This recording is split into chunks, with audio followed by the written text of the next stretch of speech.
Iowa football recruiting kicking off the 2025 campaign and a big week and a half for the Iowa Hawkeyes. We talk about the newest prospects with our recruiting guy. He is Brian Smith. He joins us today, Locked On Hawkeyes.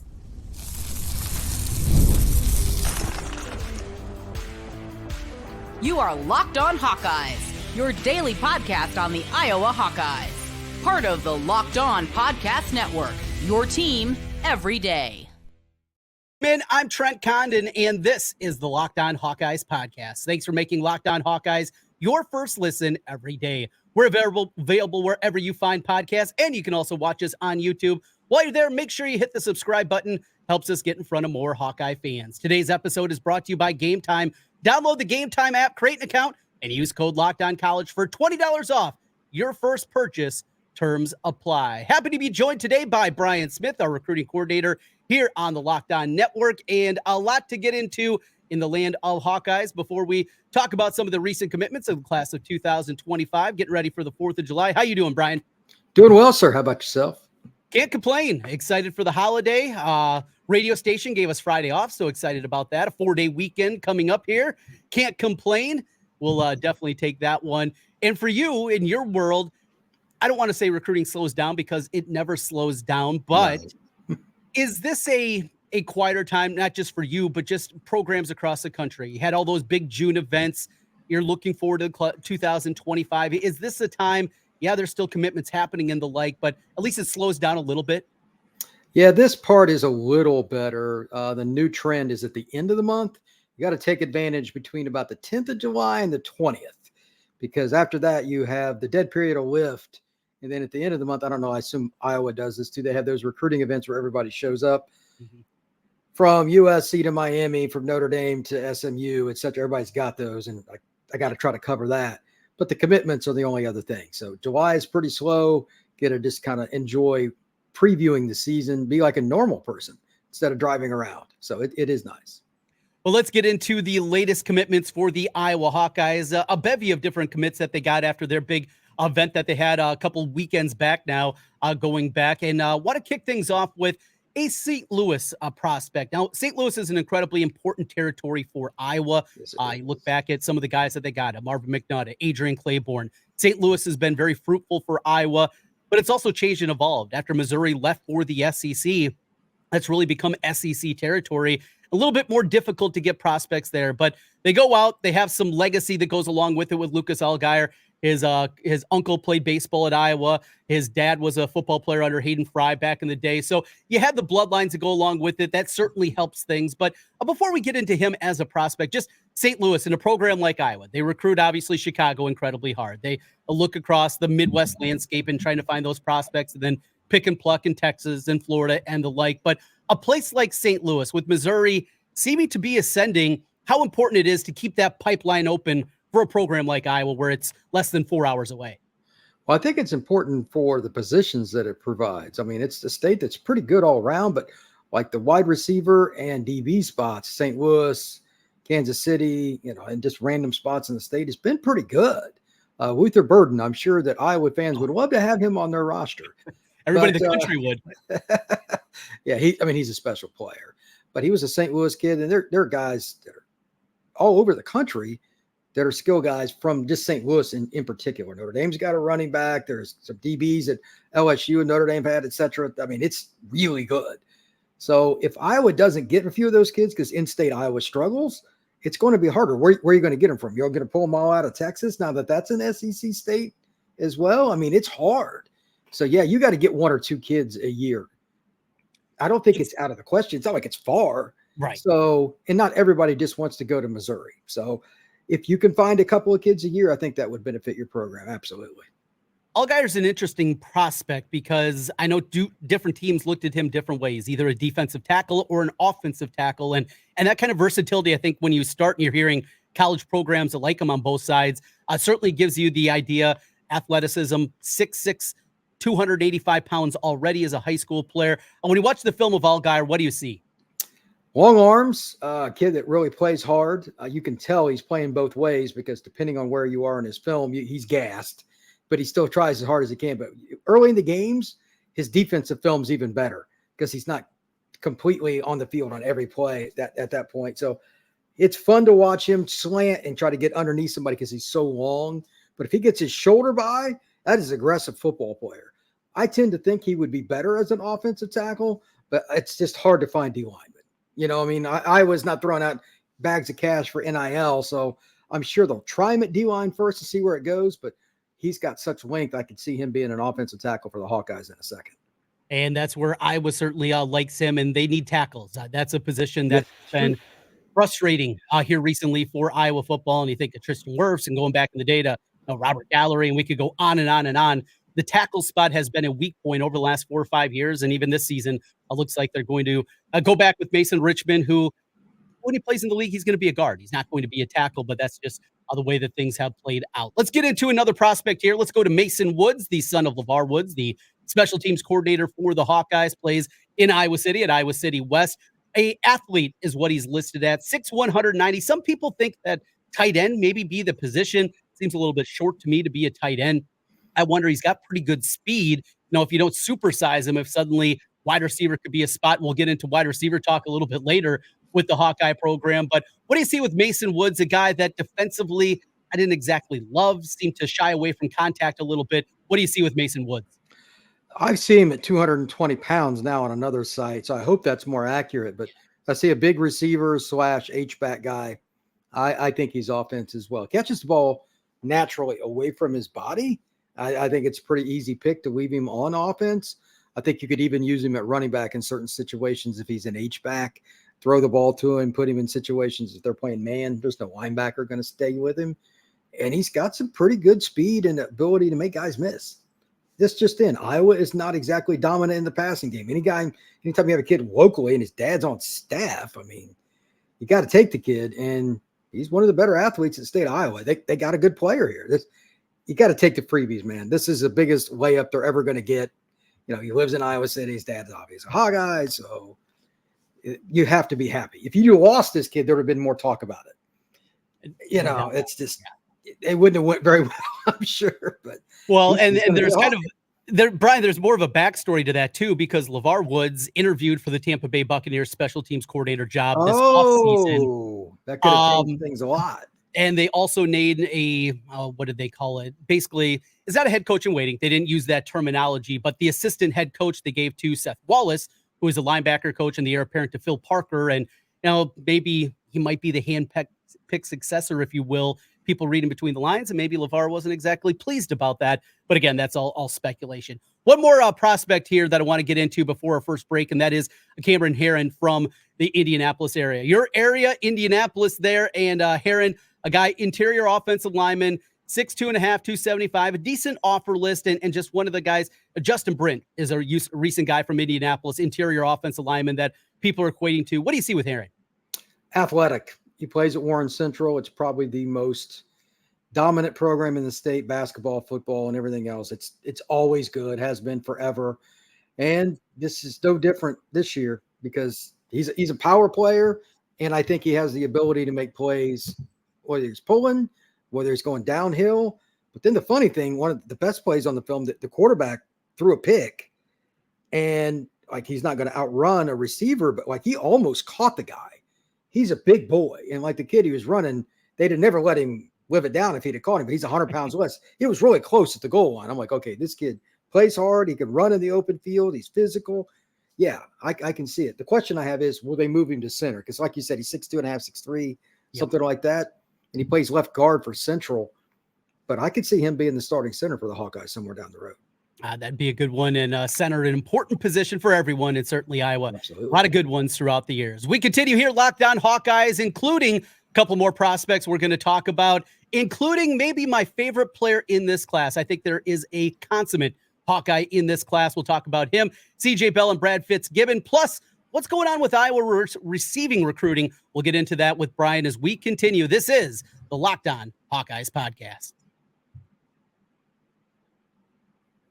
Today's episode of Locked On Hawkeyes is brought to you by the Gametime app. Gametime is an authorized ticket marketplace of Major League Baseball, which makes getting tickets faster and easier. Prices on the Gametime app actually go down the closer it gets to first pitch. With killer last-minute deals, all-in prices, views from your seat, and their lowest price guarantee, Gametime takes the guesswork out of buying MLB tickets. Some of my favorite things about the Gametime app, and there are so many things to love about the app, the all-in pricing is number one for me. You toggle this feature, it shows you the total upfront.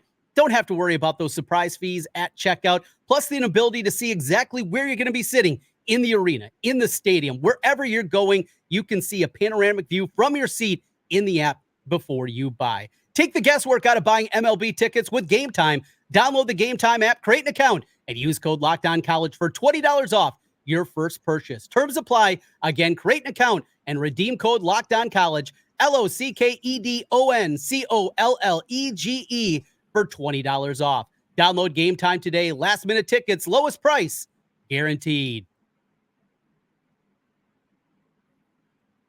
Trent Condon alongside Brian Smith back with you once again on the Locked On Hawkeyes podcast. Thanks for making Locked On Hawkeyes your first listen every day. All right, two more prospects here of the recent commits in the class of 2025.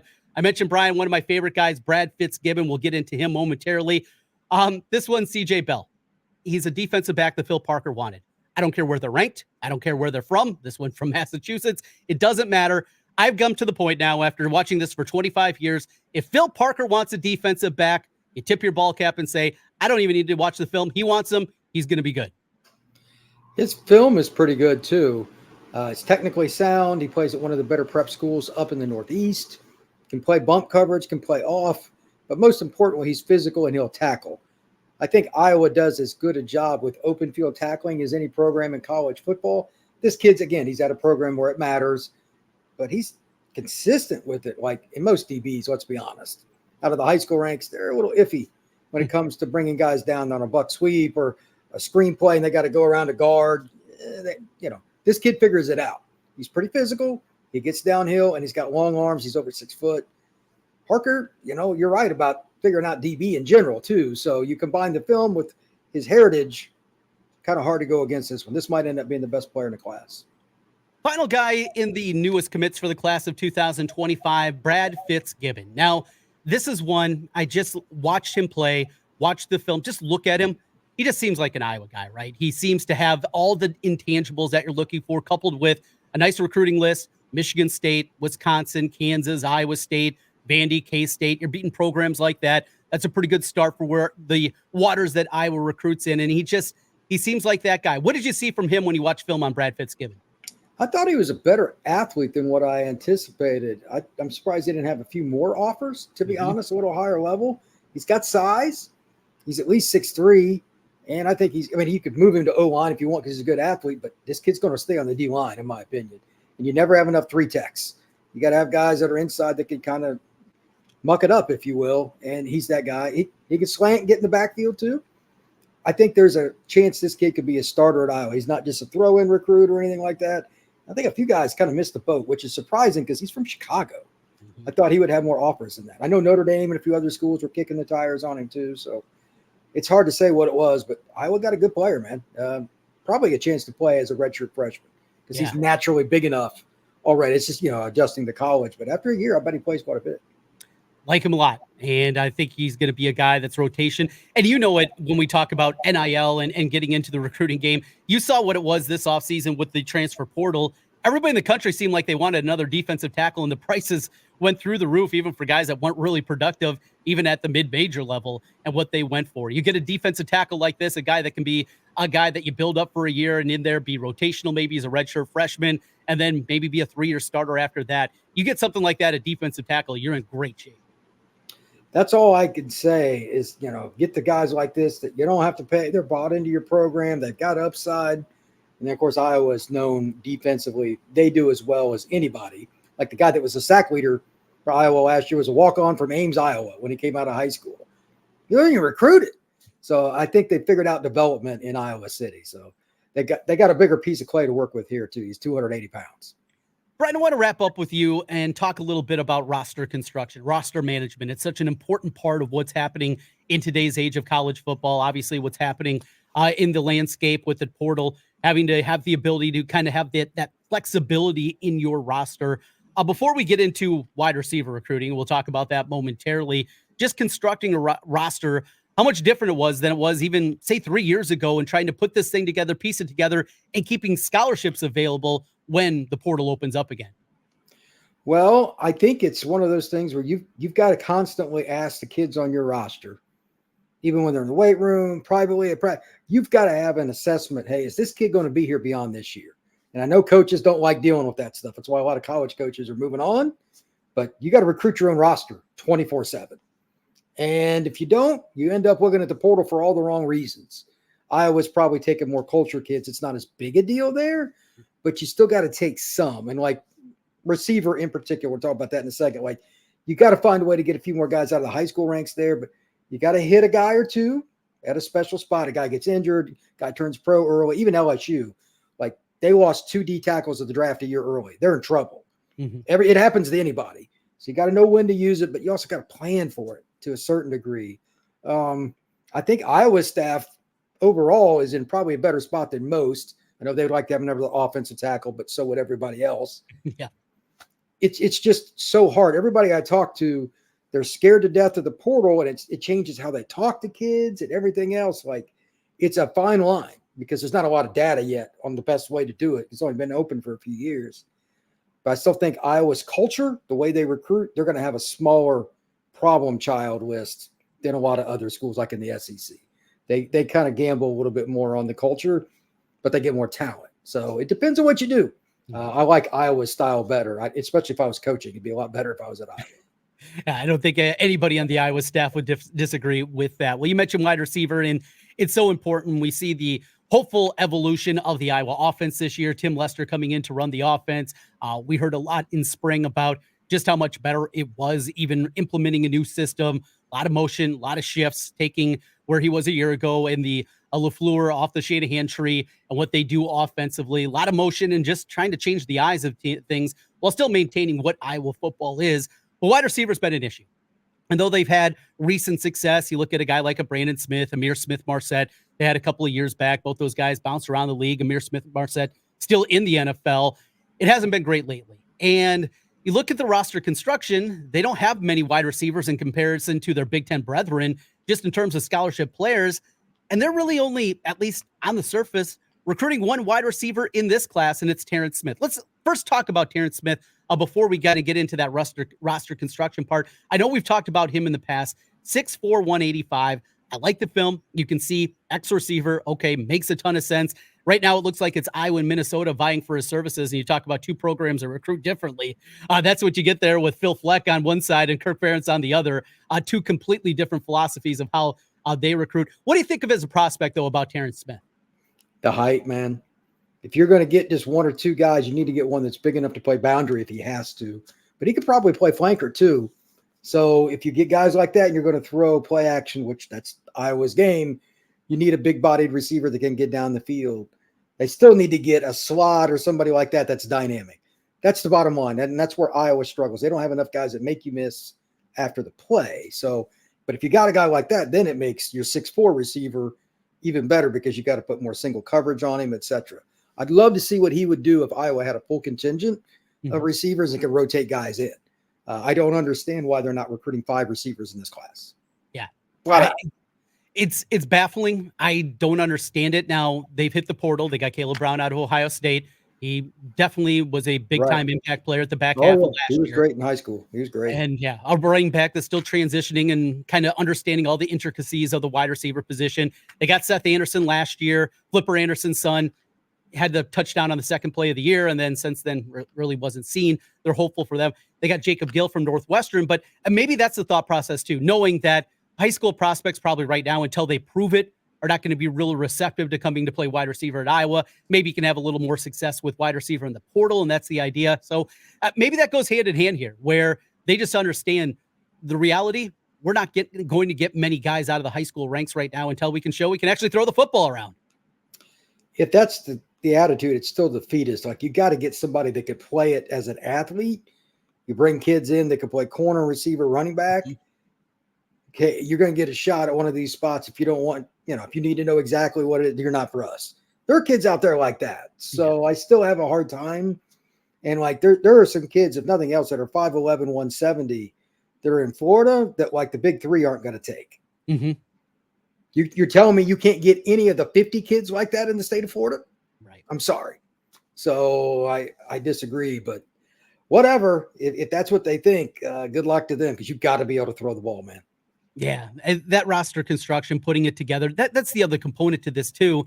Was listening to one of the recruiting guys here in the state of Iowa earlier in the week, and they mentioned, normally for a long time it's been they'll take 20, 21, 22 prospects, something like that. It's not like the SEC where they're bringing in 30, 35 guys every year.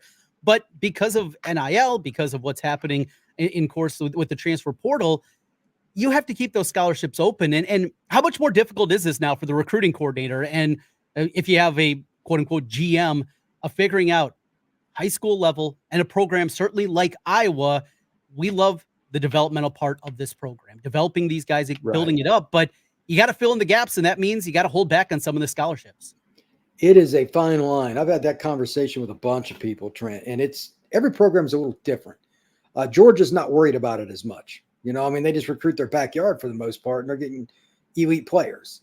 So if you have a bigger prospect pool within 150 miles of your campus, that's one thing. Iowa, I think they've got to be more aggressive in the portal, which means NIL's got to come into play, which I know that's not a friendly word where you're at, but if they want to take an ascension up a step of the ladder, there is no shortcut there. Yeah. Because they're not going to get the kids in the Southeast at D-line and stuff that everybody wants. So got to hit the portal a little bit. I'm surprised they don't take a JUCO kid once in a while at D-tackle or corner or something, one a year. And then, like you said, you got to leave it open that every year you're looking for a tackle, a defensive tackle, a corner, a position like that, or premium guy. And if they could, for the love of mankind, if they could get a top-notch quarterback to come, I bet you some of the receivers would come too. Like those guys all talk to each other. They all know each other. This stuff, I'm going into the portal. They already know where they're going for the most part. Iowa's got to be aggressive with that too, just like everybody else. Reaching out, finding those guys. With that, Brian, appreciate your time as always. You have a good 4th of July. We'll talk to you again here real soon as we get some more commitments and start to see these guys out there for the senior season for them coming up in 2024. Appreciate your time as always, Brian. Thank you, sir. Take care. That's Brian Smith, our recruiting coordinator here on Locked On across the network, does great work for us, helping us out, talking a lot of Iowa and, of course, across the whole landscape. We continue here, Locked On Hawkeyes, and the struggles continue for Caitlin Clark. She had a double-double, but there's a little bit more. We'll talk about that as we continue. This is Locked On Hawkeyes.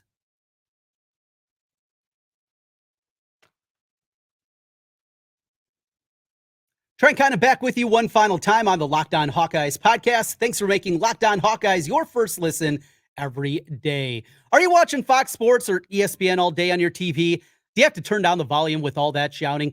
Time to make the switch to Locked On Sports Today. It's a free 24/7 sports streaming channel programmed for you every day to bring you the biggest stories without all that screaming. Locked On Sports Today brings you can't miss analysis, opinions, and news streaming 24/7 on YouTube or on the free Amazon Fire TV channels app. All part of the Locked On Podcast Network, your team every day. Well, last night it did not go well in the 4th quarter for the Indiana Fever and Caitlin Clark as they fall to Kate Martin and the Las Vegas Aces. Now, this doesn't come as a surprise since Vegas has been healthy. They have been a completely different team and not the same team. This is a defending champion, and Chelsea Gray is impactful. But we see the continued struggles by Caitlin Clark, not in the floor game, though the turnovers still are a problem. 6 turnovers again last night.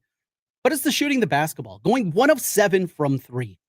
It's just so unlike what we've seen from Caitlin Clark. We know the defense is better. We know the physicality is better. And overall, the numbers point to her having a very successful rookie campaign in the WNBA. And there's no doubt about it. But I'm just surprised that the shooting has been this much of an issue. She's shooting 33% from 3. That's okay. In fact, in the WNBA, that's better than okay. And you look at some of the shooting percentages from the top players, but the up and down nature of this, things have maybe evened out a little bit in terms of the extra that has been out there, the voices, the people that are looking and making this about race, making this about culture, making this about so many different avenues, sexual orientation. These are all things that are components of the WNBA. And though I knew about it, I never seen it because I haven't followed it like I have this season. And Caitlin being able to put that aside. Now, you watch last night and you watch Kelsey Gray. You watch Kelsey Plum, excuse me. and she's knocking down shots from all over the place. Okay, that's going to happen. She's not big. She's 5'8". But look at the way that she has developed and look at her physically. And we saw lots of pictures and video of her when Caitlin Clark was breaking her scoring record this past season, and we saw a ton of her. She is a completely different player physically than she was as a collegiate player at Washington. And that's what's going to happen for Caitlin Clark. The ability to add muscle to that frame, to get 15, maybe 20 pounds stronger is going to be a part for Caitlin Clark. If she can do that, she's going to be fine. And she's going to be fine regardless. Like, she's still going to be a great player. She's still an all-star. And this isn't to deride or say that this has been an awful freshman campaign, because that's not right. But they need more from her. This Indiana Fever team is not well constructed. They're not well coached. But they need her to be an A number one. I think she'll get there. I think she will get to that point eventually. But the up and down nature of this has been, I guess, a little bit surprising. I didn't think it was going to be easy. I knew it was going to be difficult, maybe just not as difficult as it's proven to be. Thanks for making Locked On Hawkeyes your first listen every day. We got Tom Kakert coming up later in the week. Speaking of recruiting, the recruiting guy over at On3 and running things at HawkeyeReport.com. Excited to talk with Tom Kakert. A whole lot more coming your way as we take you through the 4th of July holiday. Your team every day. We got you covered here on the Hawkeye front. And thanks for making Locked On Hawkeyes your first listen every day. Talk to you again tomorrow. Go Hawks.